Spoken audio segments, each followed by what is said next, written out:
உலக தமிழ் நெஞ்சங்களுக்கு வணக்கம். மியூச்சுவல் ஃபண்ட் எஸ்ஐபியை பற்றி இன்றைக்கி பார்ப்போம். மியூச்சுவல் ஃபண்ட் எஸ்ஐபின்னா என்ன சார், சிஸ்டமேட்டிக் இன்வெஸ்ட்மெண்ட்னா என்ன சார் அப்படின்னு கேட்குறாங்க நிறைய பேர். சிஸ்டமேட்டிக்னா நீங்கள் பேங்க்கில் ஆர்டி கட்டுறீங்க இல்லையா, மாதம் ஒரு நாளில் உங்கள் அக்கௌண்ட்டில் நீங்கள் பணம் கட்டலாம். இது இங்கே ஆட்டோமேட்டிக்காக நடக்கும். என்னால் 5ஆம் தேதி கட்ட முடியும், 10ஆம் தேதி கட்ட முடியும். இது மாதிரி உங்களோட அந்த 31 நாளில் எந்த நாளைக்கு உங்களுக்கு சௌகரியமோ அந்த நாளில் உங்கள் பேங்க் அக்கௌண்ட்லேருந்து பணத்தை எடுத்து முதலீடு ஆட்டோமேட்டிக்காக நடக்கிறது தான் மியூச்சுவல் ஃபண்ட் எஸ்ஐபி. இதுக்கு நம்ம எஸ்ஐபியை சிஸ்டமேட்டிக் இன்வெஸ்ட்மெண்ட் பிளான், சில பேர் இந்த எஸ்ஐபியை என்ன சொல்கிறாங்கன்னா specific investment plan, sincere investment plan, superb investment plan இப்படிலாம் கூட சொல்கிறாங்க. இதெல்லாம் ஒரு எஸ்ஐபியோட ஒரு இது. இப்போ சார் ரிட்டையர்மெண்ட்டுக்கு நான் சேவ் பண்ணணும், எஸ்ஐபி முறையில் சேவ் பண்ணணும், எப்படி சார், எனக்கு இப்போ தான் வேலை கிடச்சிருக்கு, எனக்கு இப்போ 24 வயது முடிஞ்சு 25 வயசு ஆரம்பிச்சிருக்கு சார் அப்படின்னு ஒரு நண்பர் என்கிட்ட கேட்டு வந்தார். நான் சொன்னேன், சார் உங்களுக்காக ஒரு நல்ல பிளானை தரேன் ரிட்டையர்மெண்ட்டு, நீங்கள் இப்போ ஒர்க் பண்ணுற கம்பெனியில் உங்களுக்கு பென்ஷன் இருக்கா சார் அப்படின்னு கேட்டேன். அவர் சொன்னார், சார் எங்களுக்கெல்லாம் எங்கே சார் பென்ஷன், உங்களுக்குலாம் தெரியுமே, நாங்கள் என்ன கவர்மெண்ட் வேலையிலையா இருக்கோம் சார், எங்கே சார் பென்ஷன் கிடைக்க போகுது அப்படின்னார்.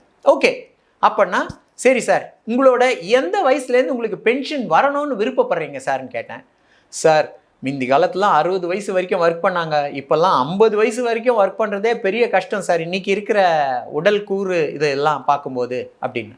சரி சார், அப்போது உங்களால் 50 வயசு வரைக்கும் உழைக்க முடியும், 51லேருந்து உங்களுக்கு பென்ஷன் வேணும் கரெக்டாக அப்படின்னு கேட்டேன். ஆமாம் சார், 51லேருந்து பென்ஷன் வேணும் சார், ஒரு நல்ல ஸ்கீமை சொல்லுங்கள் அப்படின்னு. அப்போது நான் என்ன சொன்னேன், சார் உங்களுக்கு வயசு இப்போ 25, இப்போத்துலேருந்து மாதம் 10,000 ரூபா, மாதம் 10,000 ரூபா, மாதம் அவங்களோட 50ஆவது வயசு வரைக்கும் கட்டிட்டு வாங்க சார். எஸ் கட்டுறேன் சார், நான் ரெடி, ஏன்னா எனக்கு நல்ல சேலரி இருக்குது, என்னால் 10,000 ரூபா என் பென்ஷனுக்காக கட்ட முடியும்னு நண்பர் சொன்னார். சொன்ன உடனே அவருக்கு, சார் இதுலேருந்து எனக்கு என்ன சார் ரிட்டர்ன் வரும்னு அவரோட அடுத்த கேள்வி. நியாயமானது தானே, ஏன்னா 25 வயசுலேருந்து 50 வயசு வரைக்கும் 25 வருஷத்துக்கு மாதத்துக்கு 10,000 ரூபா அவர் கட்டிட்டு வராரு. இதில் என்ன வருமானம் எனக்கு ஒரு மாதம் பென்ஷனா அப்படின்னு கேட்டார். நான் சொன்னேன், சார் இதுக்கு உங்களுக்கு பென்ஷனாக மாதம் 51ஆவது வயசுலேருந்து 55ஆவது வயசு வரைக்கும் மாதம் 1.5 லட்சம் ரூபா, மாதம் 1.5 லட்சம் ரூபா, தெளிவாக இருக்கேன் நான், மாதம் 1.5 லட்சம் ரூபா கிடைக்கும்.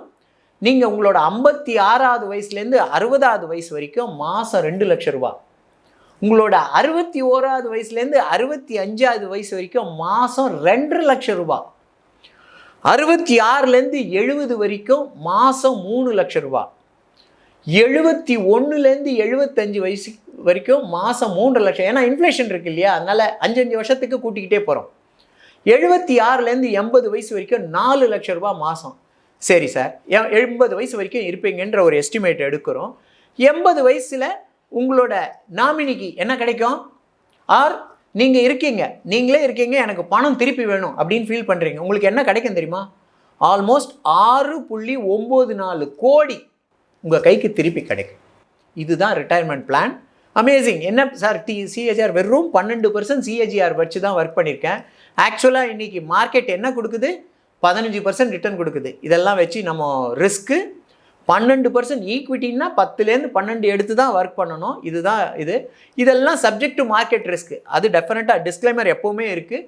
ஆனால் இதெல்லாம் நீங்கள் லாஸ்ட் 25 வருஷத்தோட ட்ராக் ரெக்கார்டை எடுத்து பார்த்தோம்னா 15% ரிட்டர்ன் இருக்குது. அதனால தைரியமாக நல்லபடியாக இது ஒரு பென்ஷன், இது லாஸ்ட் ட்ராக் ரெக்கார்டை வச்சு ஒர்க் பண்ண ஒர்க்கிங். இந்த ஸ்லைடை உங்களுக்கு ஸ்க்ரீனில் போட்டு காட்டுறேன், நீங்கள் பார்க்கலாம். நான் இன்வெஸ்ட் பண்ணணும் சார், எப்படி சார், நீங்கள் சென்னையில் இருக்கீங்க, எப்படி சார் நான் இன்வெஸ்ட் பண்ணலாம் அப்படின்ற கேள்வியெலாம் நிறைய பேர் கேட்டிருக்கீங்க. நான் என்ன சொல்லுவேன்னா, தெரிந்து கொள்ளுங்கள். உலகில் எல்லா இடத்துலையும் என்னோடய ஃப்ரெண்ட்ஸ் இருக்காங்க, அவங்க உங்களை கைட் பண்ணுவாங்க. இல்லை உங்களுக்கே அட்வைசஸ் ஃப்ரெண்ட்ஸ் இருப்பாங்க. இல்லை எனக்கு யாரும் இல்லை, எனக்கு நீங்கள் கைடன்ஸ் பண்ணணும் அப்படின்னா கண்டிப்பாக நான் கைட் பண்ணுறேன். நீங்கள் என்னை காண்டாக்ட் பண்ண நம்பர் கேட்குறாங்க நிறைய பேர், என்னோடய நம்பரை நோட் பண்ணிக்கோங்க. 7010804258. இதுதான் என்னோட மொபைல் நம்பர். இந்த மொபைல் நம்பருக்கு நீங்கள் ஃபோன் பண்ணி நீங்கள் என்னோட அப்பாயின்மெண்ட் எடுத்து வந்து மீட் பண்ணலாம். இல்லைன்னா எங்களோட சோஷியல் மீடியா பேஜஸ், அதாவது Facebook, Instagram, Twitter, WhatsApp, Telegram, YouTube இதில் ஏதாவது ஒரு இதில் அந்த கமெண்ட்லேயோ இதுவோ போட்டு அந்த முறையிலையும் எங்களை நீங்கள் கால் பண்ணலாம். நன்றி, வணக்கம். Mutual fund investments are subject to market risk. Please read offer documents carefully before investing.